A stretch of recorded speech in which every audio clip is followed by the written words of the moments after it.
Naaalala niyo ba ang Squid Game? Isang sikat na K-drama series ang Squid Game na kauna-unahang non-English TV series na nanomina at nanalo sa Primetime Emmy Awards.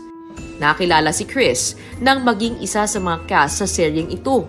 Sobrang awkward ko sa set kasi considering yung lineup ng main actors, ng veteran actors, parang I look up to them, especially yung si Lee Jong-jae, yung main character, si Squid Game player 456.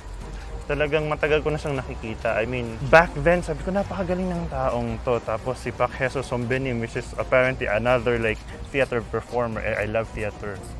So parang silang dalawa pa lang, sabi ko, grabe, nung nakasama ko sila sa set. Tapos mismo nandyan lang sila sa tabi mo. Parang sabi ko, totoo ba to?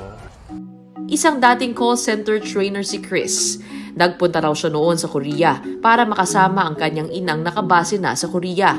Pero hindi niya inakalang ang plinanong bakasyon ang magbabago ng kanyang kapalaran.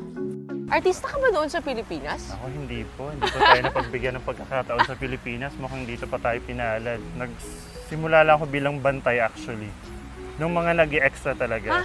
Minsan sumama ako sa kanila na mag-shoot. Pero dahil hindi naman talaga bahagi. So parang, alam mo, nagbabantay ng mga bag nila.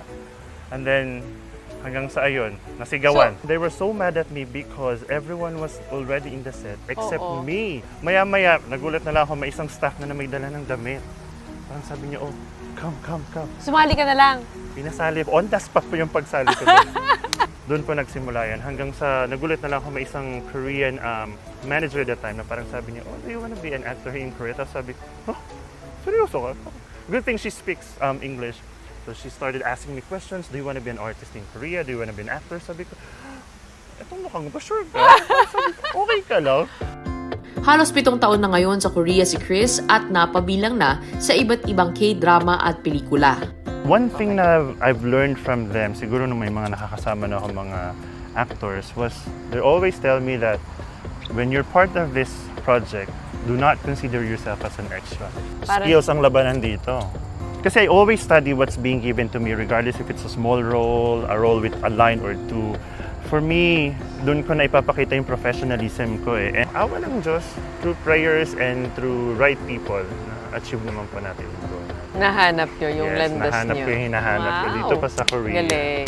Bahagi ngayon si Chris ng grupo para tulungan din ang mga kababayang Pinoy na gusto ring makipagsapalaran sa mundo ng K-drama.